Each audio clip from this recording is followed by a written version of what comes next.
हम इलेक्ट्रोकेमिस्ट्री के बारे में पढ़ेंगे।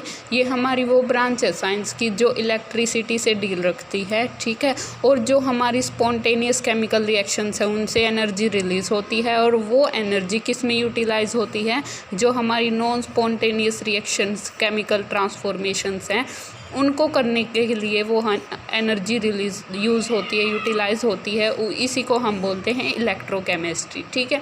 इलेक्ट्रोकेमिस्ट्री में बहुत सारी इंपॉर्टेंट टर्म्स आती हैं, जैसे कि हमारी इम्पोर्टेंट टर्म्स है रिडॉक्स रिएक्शन। रिडॉक्स रिएक्शन हम कौन सी रिएक्शंस को बोलते हैं? ये वो रिएक्शन होती है जिसमें ऑक्सीडेशन और रिडक्शन दोनों एक साथ आते हैं, ठीक है। ऑक्सीडेशन हमारा क्या होता है? लॉस ऑफ इलेक्ट्रॉन्स, ठीक है। कोई भी रिएक्शन है हमारी, उसमें अगर किसी भी सब्सटेंस का उसमें से इलेक्ट्रॉन लॉस हो जाते हैं तो उसको हम बोलते हैं ऑक्सीडेशन।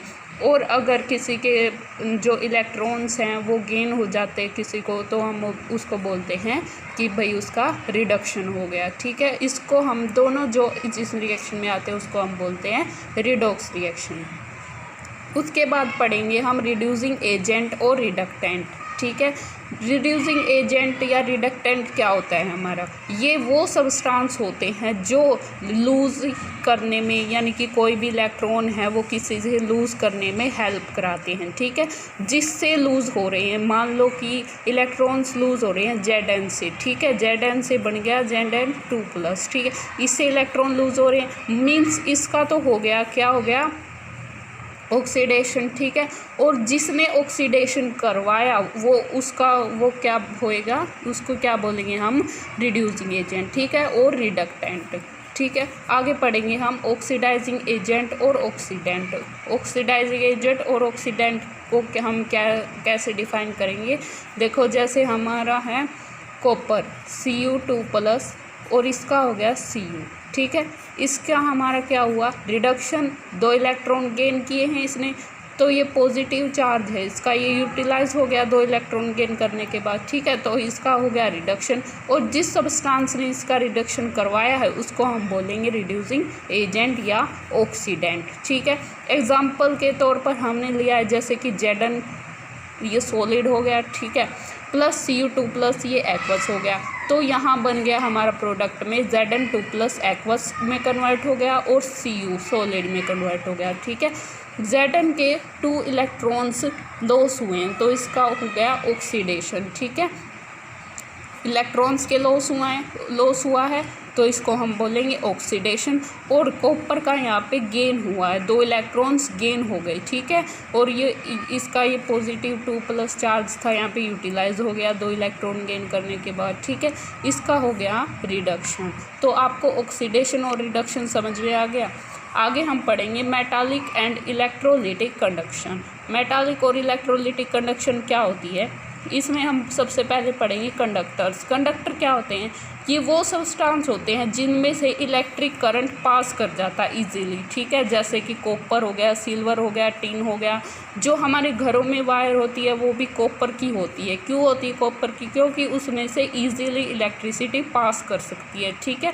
इस वजह से हम कॉपर यूज़ करते हैं, ठीक है। और इंसुलेटर और नॉन कंडक्टर्स क्या होते हैं? The substance which do not aloe the passage of electric current.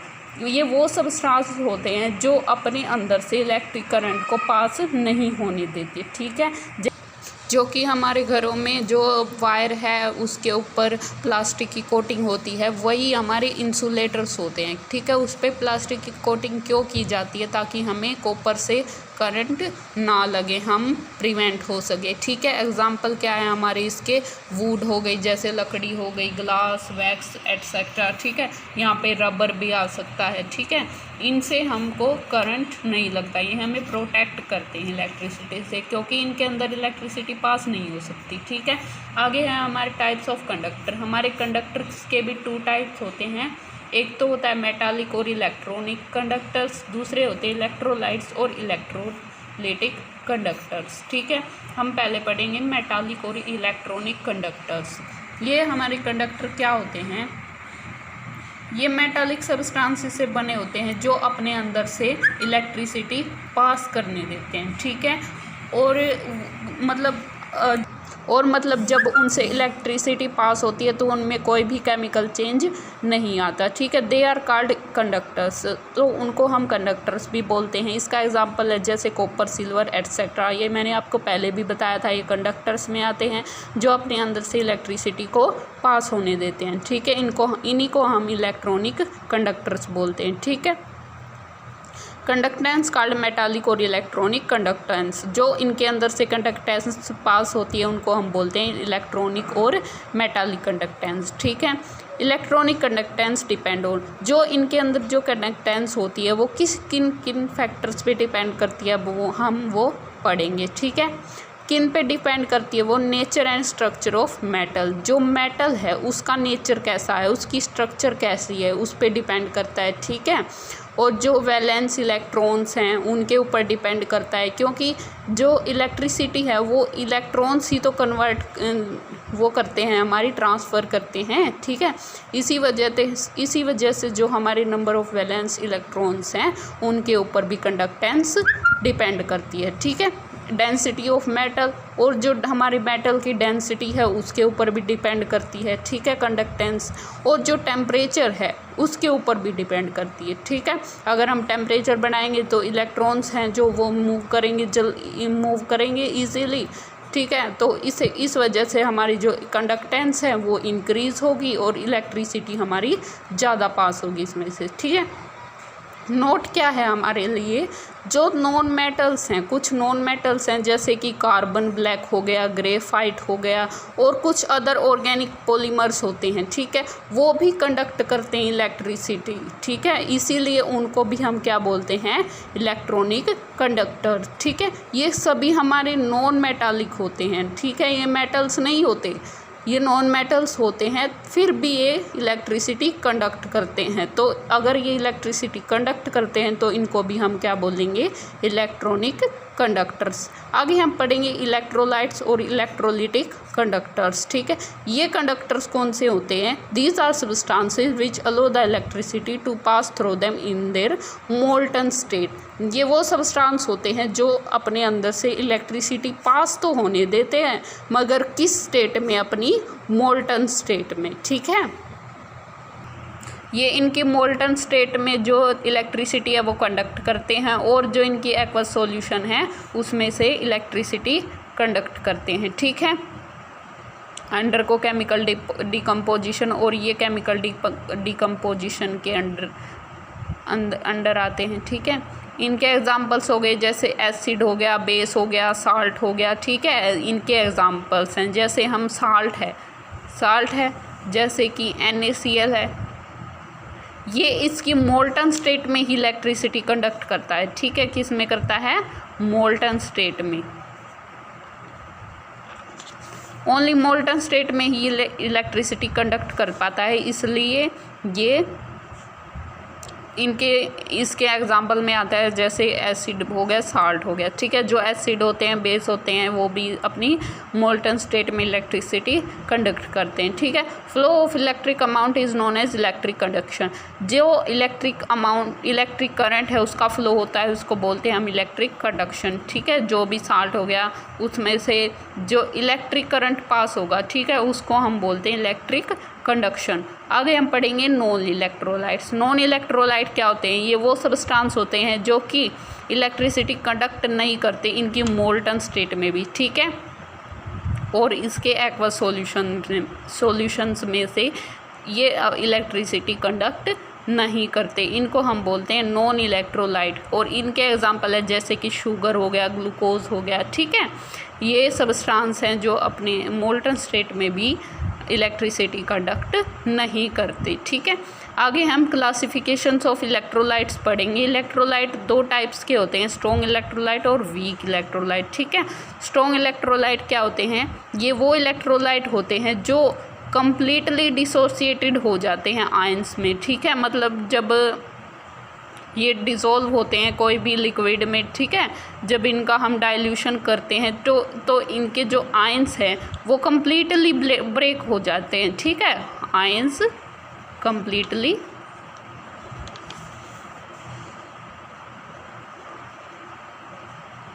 Break down, ठीक है। जो इनके आयन्स है वो कम्प्लीटली डिसोसिएट हो जाते हैं, जैसे कि इसके एग्जांपल हैं NaCl हो गया, KCl हो गया, HCl हो गया, NaOH हो गया, ठीक है, और भी बहुत सारे हो जाते हैं, ठीक है।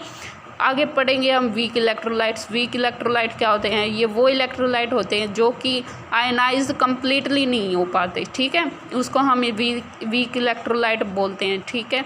मतलब जो अगर हम उनका डाइल्यूशन करते हैं तो उनका कंप्लीट ब्रेकडाउन नहीं होगा वीक इलेक्ट्रोलाइट्स का। इनके एग्जांपल हैं जैसे कि CH3O, COOH, H2CO3, H3BO3, ठीक है, और भी बहुत सारे एग्जांपल हैं इसके। और इनके बीच है ना इक्विलिब्रियम सेट हो जाता है, जैसे कि जो आयनाइज्ड और अनआयनाइज्ड आयंस होते हैं उनके बीच इक्विलिब्रियम सेट हो जाता है, ठीक है। आगे हम पढ़ेंगे degree of dissociation, the fraction of total number of molecules of the electrolyte which ionize in the solution, ठीक है। जो टोटल फ्रैक्शन होती है मॉलिक्यूल्स की इलेक्ट्रोलाइट की जो आयनाइज होते हैं सॉल्यूशन में, ठीक है। देखो सॉल्यूशन में हमारे वीक इलेक्ट्रोलाइट में एक तो वो पार्टिकल्स होते हैं जो कि आयनाइज हो चुके हैं, आयनाइज्ड होते हैं, ठीक है, और एक वो होते हैं जो अनआयनाइज्ड रह गए हैं, ठीक है,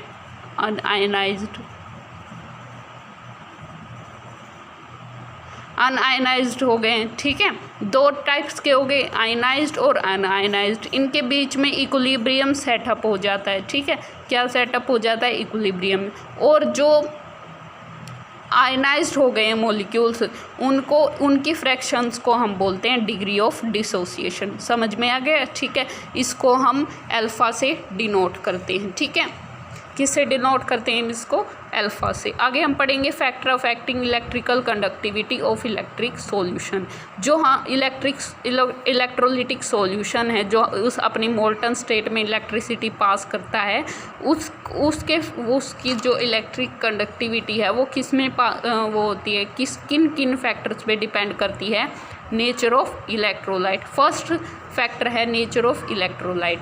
जो उसकी कंडक्टिविटी है वो किस पे डिपेंड करेगी? जो इलेक्ट्रोलाइट का है वो नेचर कैसा है, ठीक है। मींस जो इलेक्ट्रोलाइट में जितने ज़्यादा आयंस होंगे, जो इलेक्ट्रोलाइट्स में जितने ज़्यादा आयंस होंगे उतनी ज़्यादा उसकी कंडक्टेंस होगी, ठीक है। जो आयंस होते हैं कंडक्टिविटी उन्हीं की वजह से आती है हमारे जो सॉल्यूशन है उसमें, ठीक है। जैसे कि इलेक्ट्रॉन्स हो गए हमारी इलेक्ट्रिसिटी कंडक्ट करते हैं, ठीक है, इनकी वजह से ट्रांसफर होता है इलेक्ट्रिसिटी का। इसी वजह से जितने ज़्यादा आयंस हो गए उतनी ज़्यादा कंडक्टेंस होगी, ठीक है। सेकंड है हमारा nature of solvent and it's viscosity. जो सॉल्वेंट है वो कैसा है हमारा, ठीक है, और उसकी विस्कोसिटी कैसी है उसके ऊपर डिपेंड करता है, ठीक है। और जो जैसे कि जो पोलैरिटी है सॉल्यूशन में, जितनी ज़्यादा पोलैरिटी होगी हमारे सॉल्यूशन में उतनी ज़्यादा क्या होगी? उसकी कंडक्टेंस होगी, ठीक है। जितनी ज़्यादा पोलैरिटी होगी उतनी ज़्यादा जो आयंस है सॉल्यूशन के वो ज़्यादा मूव करेंगे और उसकी कंडक्टेंस भी उतनी ही ज़्यादा होगी। और जो विस्कोसिटी है वो अगर जितनी ज़्यादा विस्कोसिटी होगी सॉल्यूशन में उसकी उतनी ही कम कंडक्टेंस होगी, ठीक है। विस्कोसिटी क्या होती है? गाढ़ापन। अगर हमारे लिक्विड में गाढ़ापन होगा तो हमारे लिक्विड के जो आयंस है वो इजीली मूव नहीं कर पाएंगे। तो अगर आयंस ही मूव नहीं करेंगे तो कंडक्टेंस कहाँ से होगी? इसलिए जो विस्कोसिटी है उसके इन्वर्सली प्रोपोर्शनल है हमारी कंडक्टेंस, ठीक है। नेक्स्ट फैक्टर है size of the ion produced and their solution. जो साइज ऑफ आयंस हैं, ठीक है, जो भी हमारे सॉल्यूशन में आयंस है उनका साइज़ कैसा है उसके ऊपर भी डिपेंड करता है, ठीक है। साइज़ जो है इन्वर्सली प्रोपोर्शनल है कंडक्टेंस के, ठीक है। जितना ज़्यादा साइज़ होगा उतनी ही कम हमारी कंडक्टेंस होगी, ठीक है। नेक्स्ट फैक्टर है कंसंट्रेशन ऑफ इलेक्ट्रोलिटिक सॉल्यूशन। जो कंसंट्रेशन है हमारी इलेक्ट्रोलिटिक सॉल्यूशन की उसके ऊपर भी डिपेंड करता है, ठीक है। जो कंसंट्रेशन है वो इन्वर्सली प्रोपोर्शनल है कंडक्टेंस के। जितनी ज़्यादा कंसंट्रेशन होगी उतना ही कम हमारा कंडक्टेंस होगा, ठीक है। और डाइल्यूशन के डायरेक्टली प्रोपोर्शनल है। जितना ज़्यादा डाइल्यूशन हो गया उतनी ज़्यादा कंडक्टेंस होगी। डाइल्यूशन का मतलब है हम इसमें वाटर ऐड कर रहे हैं। क्या कर रहे हैं? वाटर ऐड कर रहे हैं, ठीक है। तो वाटर ऐड करेंगे तो जो सॉल्यूशन है हमारा वो ज़्यादा डाइल्यूट हो गया, ठीक है। डाइल्यूटेड सॉल्यूशन में जो आयंस है हमारे वो ज़्यादा मूव करेंगे, ठीक है। आयंस ईजिली मूव करेंगे तो कंडक्टेंस है वो हमारी इंक्रीज़ होगी, ठीक है। आगे फिफ्थ फैक्टर है टेम्परेचर, ठीक है। जो हमारा कंडक्टेंस है वो टेम्परेचर के डायरेक्टली प्रोपोर्शनल है, ठीक है। जितना ज़्यादा टेम्परेचर बढ़ेगा उतनी ही ज़्यादा कंडक्टेंस इंक्रीज़ होगी, ठीक है। क्योंकि अगर हम टेम्परेचर बढ़ाएंगे तो जो हमारे सॉल्यूशन के आयंस है वो मूव करेंगे, और मूव करेंगे तो कंडक्टेंस ज़्यादा होगी, ठीक है। इसके बाद हम पढ़ेंगे इलेक्ट्रोलिटिक कंडक्शन। इलेक्ट्रोलिटिक कंडक्शन क्या होती है? जो इलेक्ट्रोलाइट्स होते हैं, ठीक है, उनकी इलेक्ट्रिसिटी कंडक्ट करने की पावर को हम बोलते हैं इलेक्ट्रोलिटिक कंडक्शन, ठीक है। हमारा कोई भी सॉल्यूशन है, इसमें ये इलेक्ट्रोलाइट है, मान लो कोई भी इलेक्ट्रोलाइट है, NaCl ले लिया जैसे कि, ठीक है, वो कितनी इलेक्ट्रिसिटी कंडक्ट कर सकता है, ठीक है, कि वो कितनी ज़्यादा इलेक्ट्रिसिटी कंडक्ट कर सकता है अपने अंदर से, उसको हम बोलते हैं इलेक्ट्रोलिटिक कंडक्शन। ये पावर होती है इलेक्ट्रोलाइट्स की, क्या कंडक्ट इलेक्ट्रिसिटी को कंडक्ट करने की, अपने अंदर से कितना इलेक्ट्रिक करंट वो पास करवा सकता है, ठीक है। आगे हम एक टर्म पढ़ेंगे ओम्स लॉ। ओम्स लॉ क्या होता है? जो हमारा करंट है, मान लो ये हमारा सॉल्यूशन है, इसमें से करंट पास हो गया I, ठीक है, और इसकी वोल्टेज हो गई V, ठीक है। जो हमारा करंट पास है वो किस पे डिपेंड करता है? पोटेंशियल डिफरेंस पे। किस पे डिपेंड करता है? पोटेंशियल डिफरेंस पे, ठीक है। V हमारा जो है वो पोटेंशियल डिफरेंस है, जो I करंट है वो पोटेंशियल डिफरेंस के डायरेक्टली प्रोपोर्शनल होता है, ठीक है। जितना ज़्यादा हमारा वोल्टेज होगा, पोटेंशियल डिफरेंस होगा, उतना ही ज़्यादा करंट पास करेगा, ठीक है। I = V, तो I प्रोपोर्शनल टू V। अगर हम प्रोपोर्शनैलिटी का साइन हटाएंगे तो इक्वलिटी का लगेगा, और इस इक्वलिटी का साइन की जगह एक हमारे पास कांस्टेंट आएगा, उसको बोलते हैं हम R, ठीक है। रेजिस्टेंस, ये होता है रेजिस्टेंस, कंडक्टेंस का करंट होता है, V = IR, ठीक है। ये हमारी इक्वेशन बन गई, ठीक है। इसी को हम ओम्स लॉ बोलते हैं। क्या होता है ओम्स लॉ में? जो करंट है जो हमारा पास होगा डाइल्यूशन सॉल्यूशंस में से, वो करंट किसके डायरेक्टली प्रोपोर्शनल होगा? Potential difference. कितनी पोटेंशियल डिफरेंस हम अप्लाई करते हैं उस सॉल्यूशन पे, ठीक है, उसके ऊपर डिपेंड होगा। आगे हम रेजिस्टेंस की डेफिनेशन पढ़ेंगे। क्या है resistance? Measure to obstruction to the flow of current. जो हमारा करंट है उसको रोकने की क्षमता को हम रेजिस्टेंस बोलते हैं, ठीक है। कि हमारे करंट को कौन रोक सकता है? रेजिस्टेंस रोक सकता है, ठीक है। रेजिस्टेंस क्या होता है? डायरेक्टली प्रोपोर्शनल होता है लेंथ बाय एरिया। L हमारी लेंथ है, A हमारा एरिया है, ठीक है। R = प्रोपोर्शनैलिटी का साइन हटाने के लिए हम इक्वलिटी का लगाएंगे। R = ρL/A हो गया, ठीक है। रो हमारा स्पेसिफिक रेजिस्टिविटी, ये भी हमारा कांस्टेंट होता है, जैसे कि रेजिस्टेंस कांस्टेंट होता है। रेजिस्टिविटी को हम कैसे डिफाइन करेंगे? Resistance of a conductor of 1 centimetre length. जो 1 सेंटीमीटर की लेंथ का जो रेजिस्टेंस होगा वो, and having area of cross sectional = 1 centimetre, और जो एरिया होगा क्रॉस सेक्शनल का वो 1 सेंटीमीटर होगा। देखो R हमारा क्या था? ρL/A, ठीक है। R डायरेक्टली प्रोपोर्शनल था लेंथ और एरिया के, तो R = ρ/एरिया हो गया। रो हमारी क्या होती है? रेजिस्टिविटी, ठीक है। हम रेजिस्टिविटी को डिफ़ाइन कैसे करेंगे? रेजिस्टिविटी की हमारी वैल्यू अगर हमें निकालनी है तो इनको हम उस साइड ले जाते हैं, जैसे कि R × A/L हो गया, और = रो, ठीक है। तो रो की वैल्यू हमारी ये आ गई, ठीक है।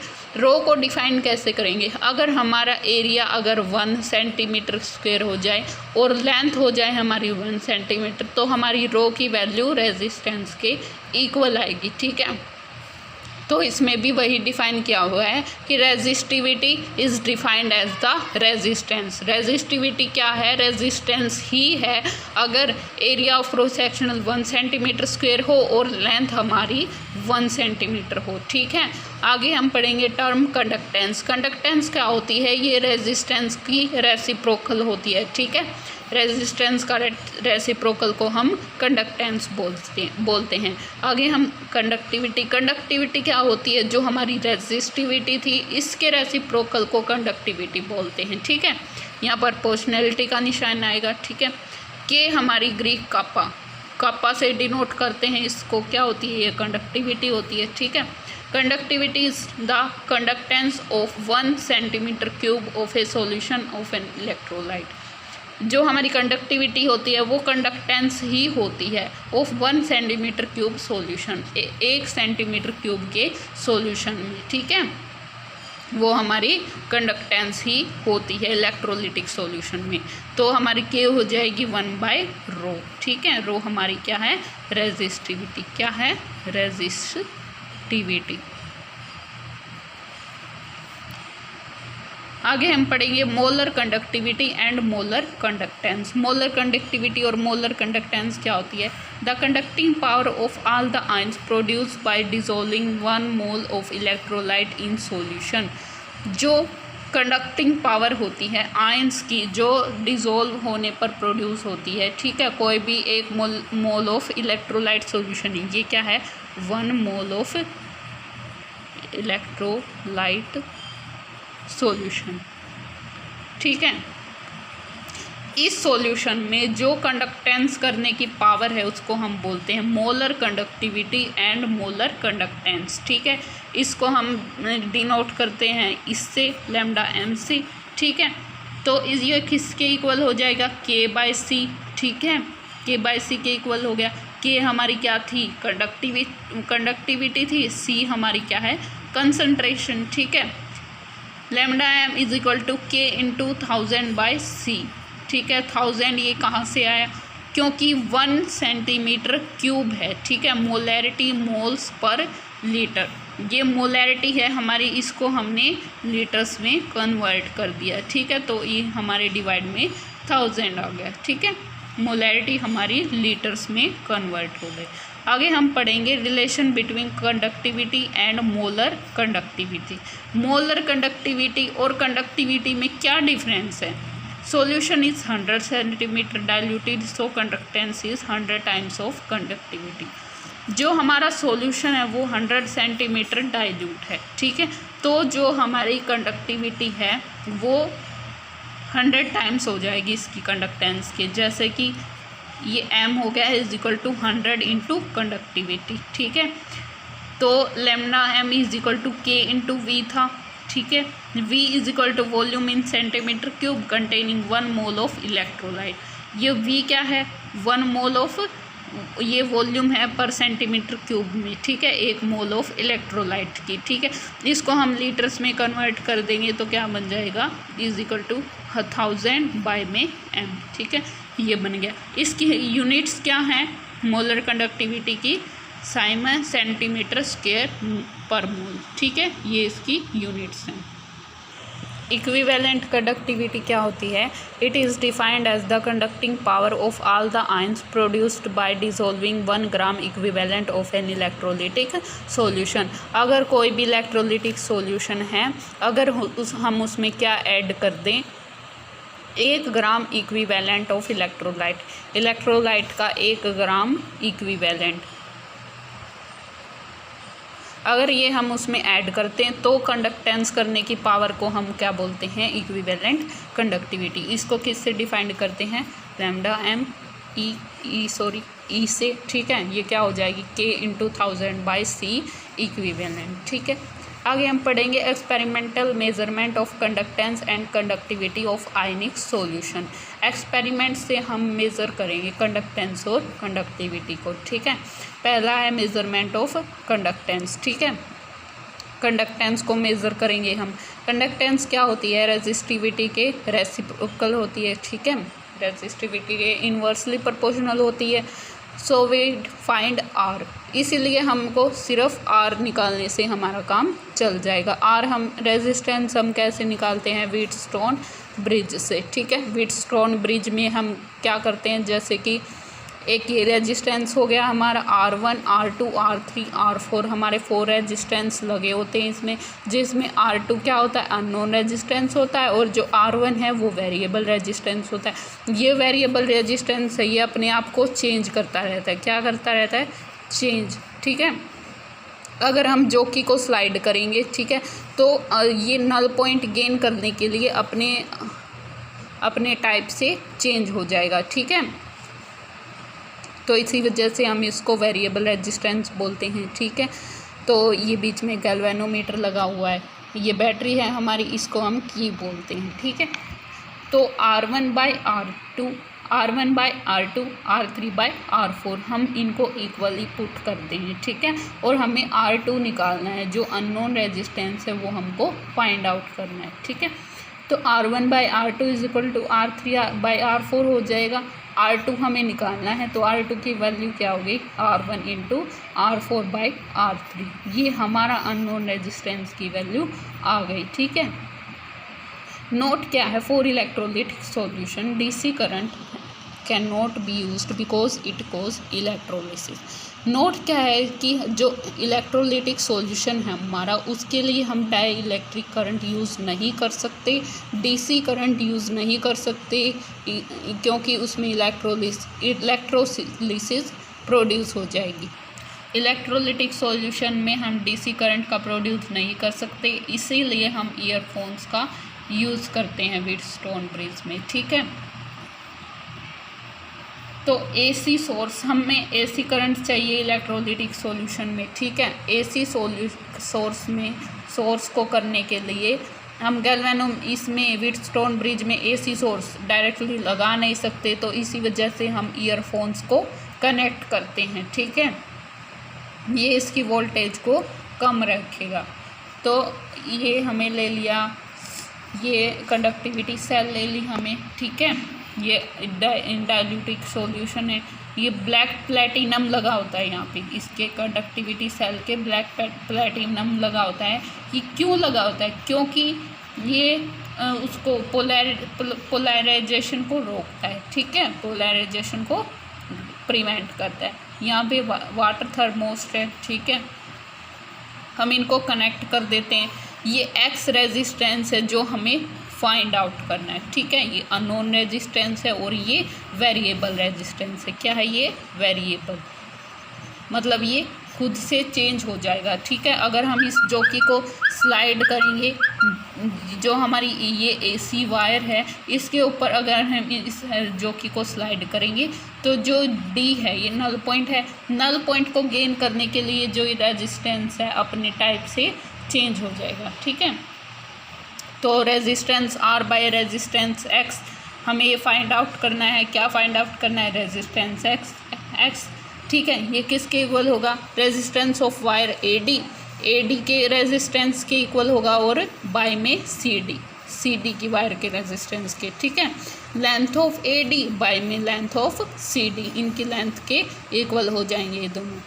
आगे हमें इसकी वैल्यू निकालनी है, तो इसकी वैल्यू ये हो जाएगी, resistance R plugged out into length CD by AD, ठीक है। इनका रेसिप्रोकल हो गया, ठीक है। ये हमारे अननोन रेजिस्टेंस की वैल्यू निकल गई। आगे हम पढ़ेंगे कैलकुलेशन ऑफ कंडक्टिविटी। कंडक्टिविटी की कैलकुलेशन कैसे करेंगे हम, K है, K = 1/ρ। K को कैसे डिफाइन करते हैं हम, कंडक्टिविटी को 1/ρ, एंड ρ = RA/L। रो को कैसे डिफाइन करते हैं, R × A/L, ये हमें पहले पढ़ा था, ठीक है। तो K की वैल्यू हो गई 1/R × L/A, ठीक है। तो K की वैल्यू 1/R क्या होता है, G, ठीक है।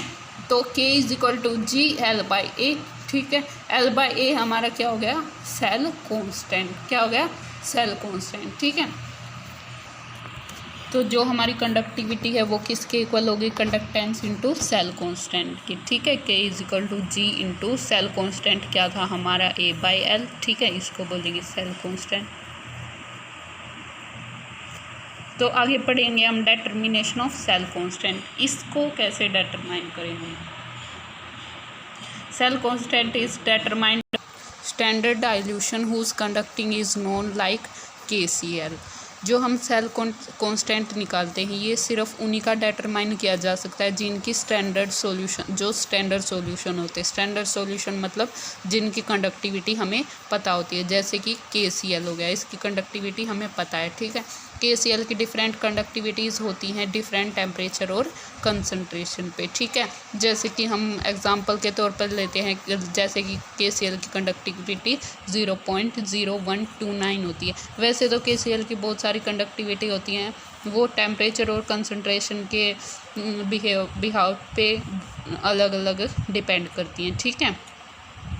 अलग टेम्परेचर और कंसंट्रेशन पे इसकी अलग कंडक्टिविटी होगी। सेल कांस्टेंट क्या होता है, कंडक्टिविटी बाय कंडक्टेंस, ठीक है। कंडक्टिविटी हमें पता है 0.0129 है और कंडक्टेंस है x, ये कंडक्टेंस डिफाइन हो जाएगी, ठीक है। K = G⁻R और K = G⁻G, G हमारी क्या है